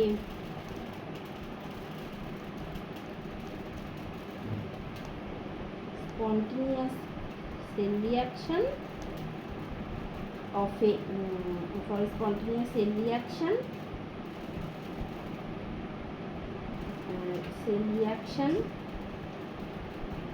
of a concentration cell, we must have A2 greater than A1, এটা অবশ্যই হতে হবে, এটাকে মেনটেন করেই তোমাকে সেলটা তৈরি করতে হবে। ঠিক আছে, এটাকে কনসেন্ট্রেশন সেল বলে। এটা হলো, এবার এটা নিয়ে আরো ডিটেইলে আমরা পড়বো, এটা কনসেন্ট্রেশন সেল হলো ভালো কথা। এবার কনসেন্ট্রেশন সেলের মধ্যে যদি এই মাঝখানে যদি সল্ট ব্রিজ থাকে, হ্যাঁ, তাহলে একরকম হবে, যদি সল্ট ব্রিজ না থাকে তাহলে যেটা বলছিলাম, যদি সল্ট ব্রিজ না থাকে তাহলে ওদের মাঝখানে একটা লিকুইড জাংশন তৈরি হয়। লিকুইড জাংশন মানে কি, মানে এই যে ধরো মানে এখানে তো এমনভাবে CuCuS মানে এমনভাবে আছে যে দুটো একই, যদি H+ থাকে, হ্যাঁ, তাহলে দেখা যায় যে H+-এর আয়নিক মোবিলিটি বেশি হওয়ার জন্য যদি HCl H+ এরকম যদি থাকে, তাহলে H+-এর আয়নিক মোবিলিটি Cl- থেকে অনেক বেশি হওয়ার জন্য H+টা একদিক থেকে আরেক দিকে খুব তাড়াতাড়ি চলে আসে, যেটা চলে আসার জন্য দেখা যায় যে দুটো চার্জ লেয়ার তৈরি হয়ে যায় দুদিকে, যেটাকে বলা হয় ইলেকট্রিক্যাল ডাবল লেয়ার। হ্যাঁ, বা এবং সেই চার্জ লেয়ারটা তৈরি হওয়ার জন্য একটা পোটেনশিয়াল জেনারেট করে, অবশ্যই দুটো অপোজিট চার্জ তৈরি হলে সেখানে একটা পোটেনশিয়াল জেনারেট হবে, সেটাকে বলা হয় মানে লিকুইড জাংশন পোটেনশিয়াল আর কি। হ্যাঁ, তাহলে এই লিকুইড জাংশন পোটেনশিয়ালটা তৈরি হয়ে যায়, সেটা যদি থাকে সেই লিকুইড জাংশন পোটেনশিয়ালটাকে রিমুভ করার জন্য সল্ট ব্রিজ ইউজ করা হয়। এবার সল্ট ব্রিজ কীভাবে ইউজ করলে, মানে সল্ট ব্রিজে কী কী কম্পোনেন্ট থাকে যার জন্য লিকুইড জাংশন পোটেনশিয়ালটা তৈরি হচ্ছে না, সেই সব নিয়ে আমরা যখন সল্ট ব্রিজ ডিটেলে পড়বো তখন ভালো করে বুঝবো। এবার সেই জন্য যদি এই সল্ট ব্রিজ ইউজ না করা হয়, তাহলে যদি লিকুইড জাংশন পোটেনশিয়ালটা তখন তৈরি হচ্ছে, তখন সেটাকে বলা হয় কনসেন্ট্রেশন সেল উইথ ট্রান্সপারেন্সি। মানে যদি লিকুইড জাংশন পোটেনশিয়াল তৈরি হয় তখন সেটাকে বলা হয় কনসেন্ট্রেশন সেল উইথ ট্রান্সপারেন্সি। আর যদি সল্ট ব্রিজ দিয়ে আমি যদি লিকুইড জাংশন তৈরি করতে না দিই তখন বলা হয় কনসেন্ট্রেশন সেল উইদাউট ট্রান্সপারেন্সি। ঠিক আছে। এবার যদি ট্রান্সপারেন্ট, তাহলে যদি মানে সয়েল ব্রিজ না থাকে, মানে উইথ ট্রান্সপারেন্স যদি হয়, যদি লিকুইড জাংশন পোটেনশিয়াল থাকে, তাহলে লিকুইড জাংশন পোটেনশিয়ালটাও এখানে কনসিডার করতে হবে। তাহলে সেক্ষেত্রে সেল অফ দ্য রিয়াকশন কী হয়, আর যদি সয়েল ব্রিজ দিই তাহলে সেক্ষেত্রে সেল অফ দ্য রিয়াকশন কী হয়, সেগুলো আমরা করবো মানে কনসেন্ট্রেশন সেলের ক্ষেত্রে। ঠিক আছে, আজকে হয়তো আর অতটা যাবো না, আজকে আমি এখানে জাস্ট বলতে বলতে এটা কমপ্লিট করে রাখলাম। এবার যেটা ইম্পর্টেন্ট যেটা বলি সেটা হচ্ছে ইলেকট্রোকেমিক্যাল সিরিজ। ইলেকট্রোকেমিক্যাল সিরিজটা শুধু একটু বলে দিই, হ্যাঁ, আর তাহলেই হয়ে যাবে। তাহলে বলে আজকে ছেড়ে দেবো, আবার পরের দিন। ঠিক আছে, ইলেকট্রোকেমিক্যাল সিরিজ বলে একটা পার্ট অবধি, মানে একটা ভালো পার্ট অবধি কমপ্লিট হয়ে থাকবে। তারপর তাহলে এটা হচ্ছে নেক্সট হচ্ছে electrochemical series.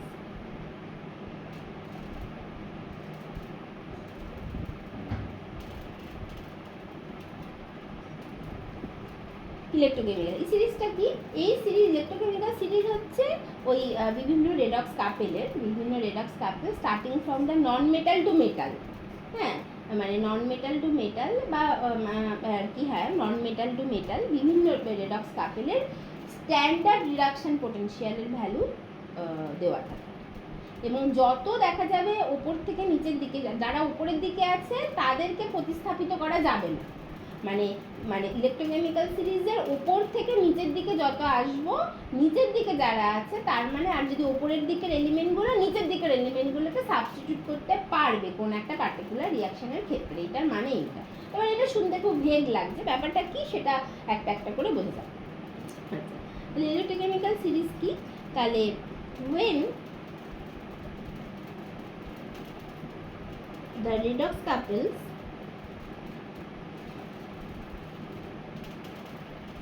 of the elements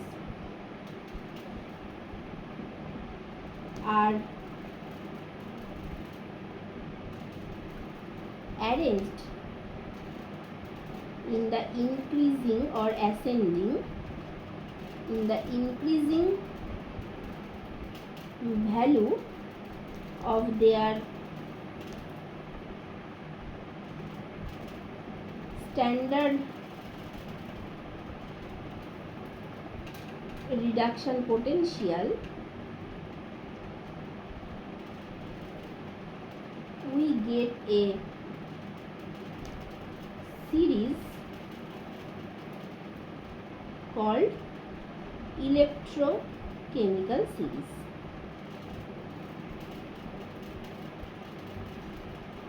এটা, হ্যাঁ, যেমন কি এটা বলি, আগে সিরিজটা লিখি।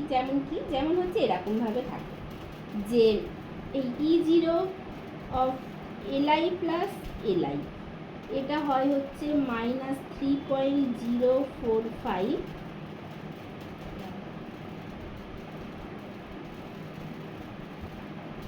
-0.3 ভোল্ট এইটা। তারপরে তোমার হচ্ছে E0 of K plus K, সেটা হচ্ছে -2.925 ভোল্ট। তারপরে E0 of Ca2 plus Ca, এটা হয় হচ্ছে -2.870 ভোল্ট। তারপরে হয় হচ্ছে E0 of Na plus Na, সেটা হয় হচ্ছে -2.714। তারপরে E0 of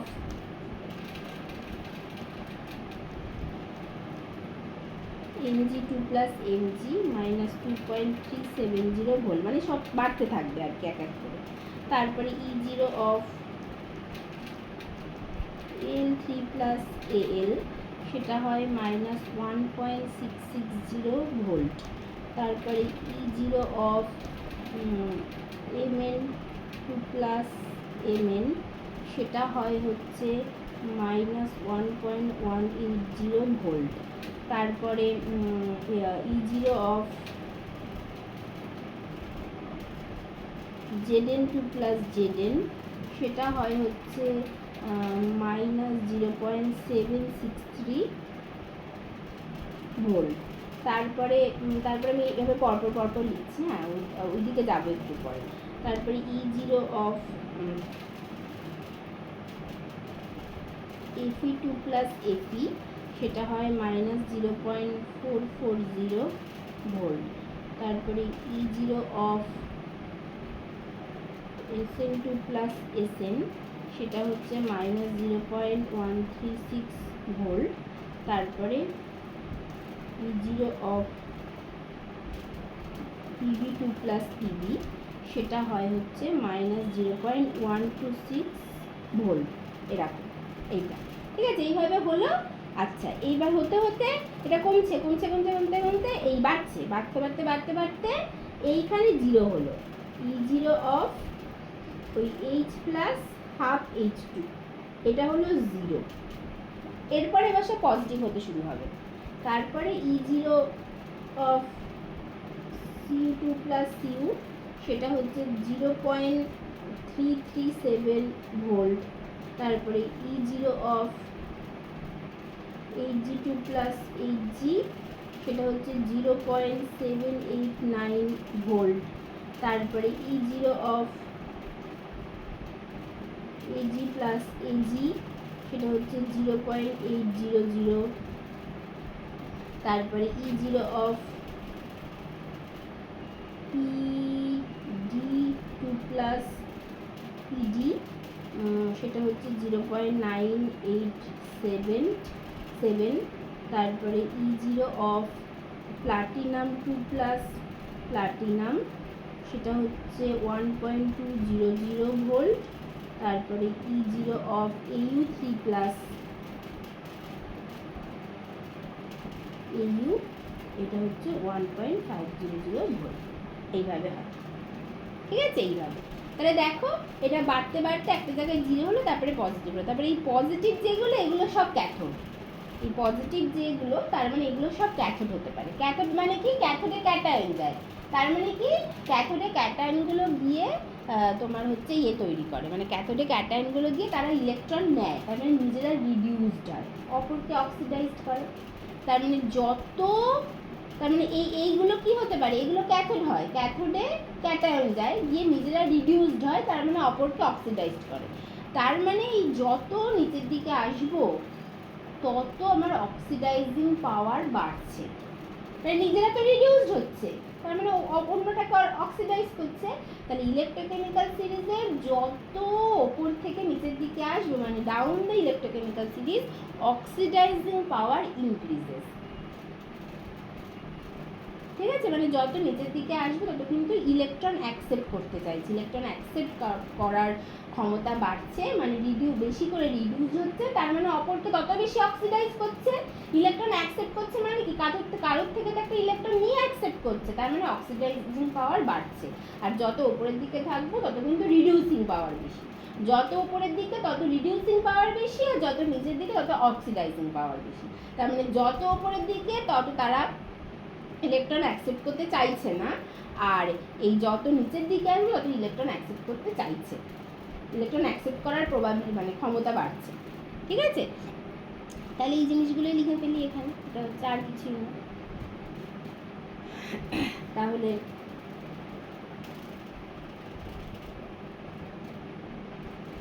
redox couple which are present above H plus half H2, মানে ওই একটা লিখতে হয় আর কি। তাহলে হ্যাভ মানে একটা অ্যাড প্রেশার লিখতে হয় আর কি, তাই লিখলাম হ্যাভ নেগেটিভ মানে নেগেটিভ E0 ভ্যালু, আর ওই অতটা লিখছি না, নেগেটিভ E0 ভ্যালু যারা হচ্ছে কি উপরে আছে, আর redox couples which are present below H plus half H2 have positive E0 value. E0 মানে ওই স্ট্যান্ডার্ড রিডাকশন পোটেনশিয়াল এইটা। and as we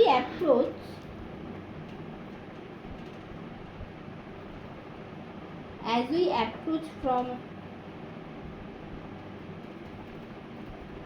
মানে from up to bottom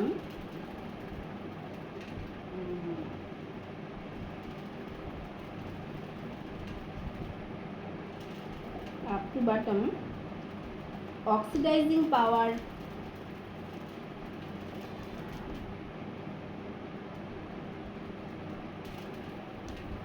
of the element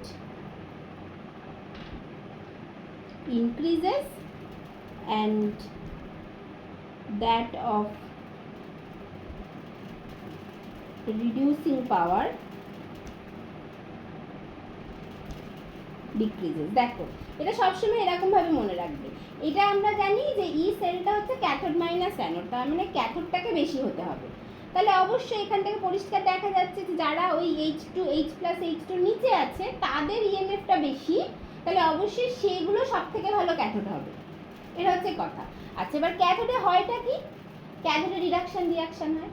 তার মানে ক্যাথোডে যারা থাকে তারা নিজেরা রিডিউসড করে, নিজেরা রিডিউসড হয়, কারণ ওখানে ক্যাটায়নগুলো গিয়ে তো ইলেকট্রন অ্যাকসেপ্ট করে। তাহলে ক্যাথোডে যদি রিডাকশন রিয়াকশন হয়, তাহলে রিডাকশন রিয়াকশনটা হচ্ছে এটা করে কাউকে একটা অক্সিডাইজ করে, তার মানে নিজে রিডিউস হচ্ছে মানে অপরকে অক্সিডাইজ করছে, তার মানে তার যেটা করছে সেটাই তো তার পাওয়ার, তাহলে অক্সিডাইজিং পাওয়ার। সেই জন্য যারা নিচের দিকে আছে তাদের অক্সিডাইজিং পাওয়ার সব থেকে বেশি হবে, আর অন দ্য আদার হ্যান্ড যারা উপরের দিকে আছে ইলেকট্রোকেমিক্যাল সিরিজে তাদের রিডিউসিং পাওয়ার বেশি হবে। তার মানে যারা নিচের দিকে আছে তাদের অক্সিডাইজিং পাওয়ার বেশি, মানে তারা নিজেরা রিডিউস হতে চাইছে, তার মানে তাদের ইলেকট্রন অ্যাকসেপ্ট করার ক্ষমতা বেশি, তারা ইলেকট্রন অ্যাকসেপ্ট করতে চাইবে। আর যারা ইলেকট্রোকেমিক্যাল সিরিজের ওপরের দিকে আছে তারা ইলেকট্রন ছেড়ে দিতে চাইবে। ঠিক আছে তো? তাহলে এইভাবে মানে একটার সাথে আরেকটা কানেক্ট করলেই কিন্তু আলাদা করে মনে রাখতে হবে না, একটা জিনিস মনে রাখলেই প্রত্যেকটা পরপর লজিক্যালি চলে আসবে। আচ্ছা, এটা হলো। তারপরে the element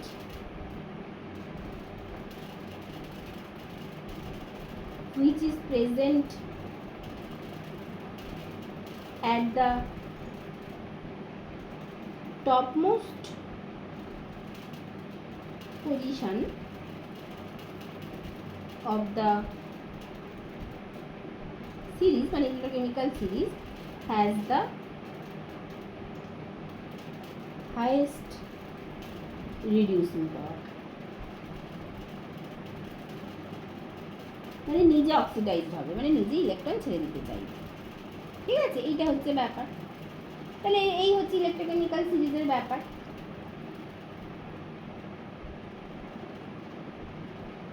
ঠিক আছে, তার মানে কি হচ্ছে, তার মানে যে মেটালগুলো ইলেকট্রন অ্যাকসেপ্ট করতে চায়, তো মেটালগুলো তো ইলেকট্রন অ্যাকসেপ্ট করতে চায়, তার মানে দেখো মেটালিক ক্যারেক্টার বাড়ছে। যত আমি হচ্ছে নিচের দিকে আসছি তত মেটালিক ক্যারেক্টার, ইলেকট্রোকেমিক্যাল সিরিজে নিচের দিকে যত আসছি তত মেটালিক ক্যারেক্টার বাড়ছে। এই যে এখানে Hg, তারপরে Ag, প্যালাডিয়াম, প্লাটিনাম, এইগুলো আছে, তত মেটালিক ক্যারেক্টার বাড়ছে। আর ওপরের দিকে সব নন মেটাল, এই ইলেকট্রোকেমিক্যাল সিরিজের ওপরের দিকে তত নন মেটাল। তার মানে from top to bottom of the series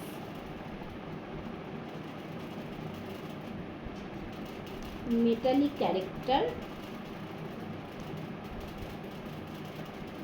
of the elements increases. ঠিক আছে, এটা হচ্ছে ব্যাপার। তাহলে এই হলো ইলেকট্রোকেমিক্যাল সিরিজ। আচ্ছা, তাহলে এই অবধি থাক আজকে এই অবধি থাক। এরপরে আমরা এবার এখানে আরেকটা কয়েকটা লিখে দাঁড়াবো, আরেকটা জাস্ট 1-2 মিনিট লাগবে, এটা লিখে দিই। এই ডিফারেন্ট টাইপ অফ ইলেকট্রোড, এইটা একটু বলে দেওয়া যেতে পারে। মানে এটা আর কিছুই না, মানে যার বিভিন্ন রকমের ইলেকট্রোড হয়, যেমন হচ্ছে ধরো মেটাল আয়ন ইলেকট্রোড, যেমন হচ্ছে ওই Zn2+ অ্যাকুয়াস, তারপরে Cu2+ অ্যাকুয়াস, তারপরে Ag+ অ্যাকুয়াস, এটসেট্রা। এইগুলো তারপরে হচ্ছে অ্যামালগাম ইলেকট্রোড,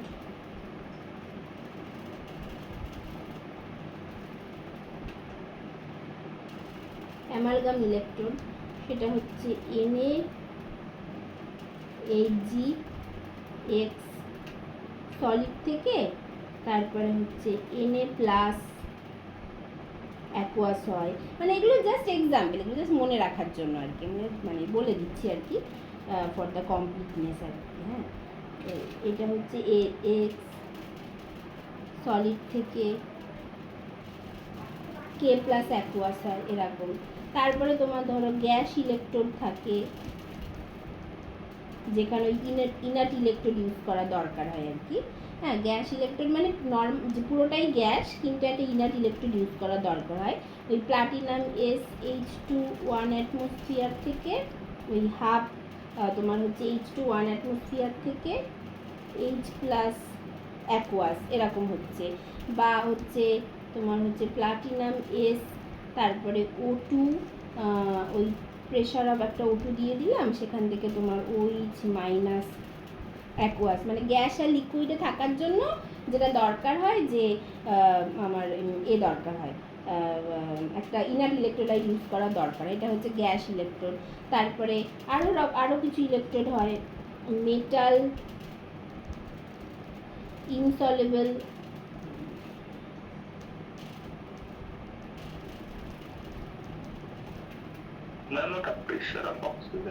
হ্যাঁ হ্যাঁ প্রেশার অফ অক্সিজেন, মানে একটা কোনো প্রেশার দিয়ে দিতে হবে বা কনসেন্ট্রেশন দিয়ে দিতে হবে।